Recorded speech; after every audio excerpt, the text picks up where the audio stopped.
Forlorn Hope, Book 4 of Blood and Armor, written by Casey Moores and Melissa Olthoff, performed by Daniel Wisniewski. Chapter 1. Pre-dawn, 9th of September, Year 10. Iranian Kurdish Republic border, Iran, 0328. Nisti knelt along the gravelly shore and extended her water tube into the edge of the rapidly flowing river. The soft rush of water was refreshingly serene, and the air was clean and fresh now that they'd traveled clear of all the major cities and even the large towns. A little over a dozen other gogs were scattered among the trees and bushes lining the bank. This was one of the narrowest parts of the Syria River, which was why they'd crossed here. Most of the Gog contingent had continued up a side valley to a more defensible position, while the small detachment replenished water stores. As the Kurdish Republic was only an hour away, this would be the last stop for the two combined Gog strike forces on their way out of Iran. Force Saladin had struck the nuclear facility at Natanz, captured the nuclear weapons there, and launched them by balloon high into the upper stratosphere.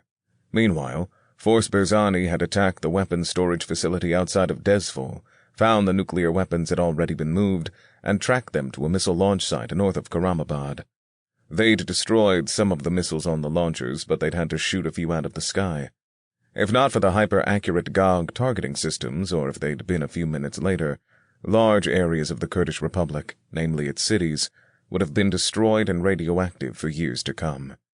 Millions would have died. The fate of Force Kaveh, who'd led a strike on a storage site in Sharad, was unknown. No missiles had launched from the area, but that was all they knew.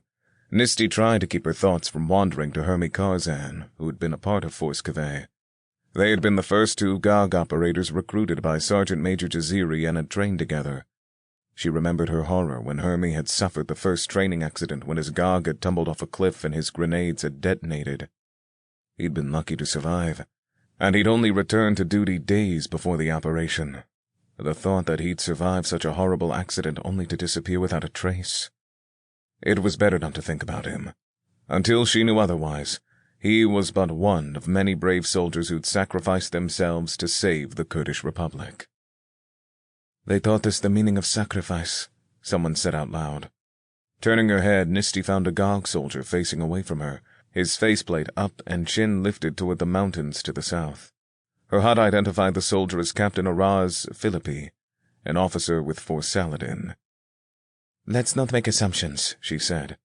"It's impossible to know what happened until we have more data." The Gog shifted back a little, and Sample complete. Ready to continue?